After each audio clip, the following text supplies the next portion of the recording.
Tai buvo beveik prieš metus, man atrodo, vyko. Tomas darė savo koncertą Kompensoje.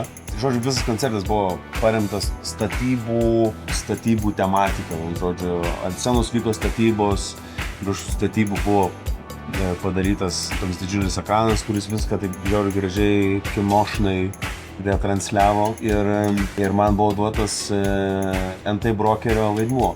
Žodžiu, kad aš įeinu į sceną kaip NT brokeris, apžiūriu objektą su lagaminiuku tokiu, kur, bet gaila, kad lagaminiukas buvo, kaip šitas medis, va tokio tvirtumo. Ir mes dainuojam, aš apžiūrėjau tą NT projektą, aš viską padarau, visą pasirodymą, ten mėtau savo skrajutės NT brokerio, ten vienu žodžiu viskas vyksta. Ir pačiam paskutiniam momentui, jau mes ant paskutinių priedainių užsihaipinam per daug su Tomu.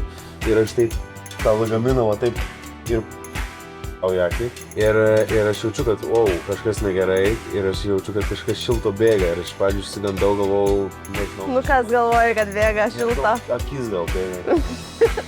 Bet šiaip visai išsigandau, nes taip gerai blykstelėjo, žinai, ir tada jaučiu, kad bėga ir žiūriu, ant kiek čia rimta. Bet tada bešokdamas toliau suprantu, kad gerai, važiuojam toliau, atsisuku į Tomą, rodau Tomui bedainuojant ir jisai toksai, oh my god, man atrodo, dar kažką ten reikia kraujas, bet visiškai nepasimetė Tomas, visiškai savo rogėse.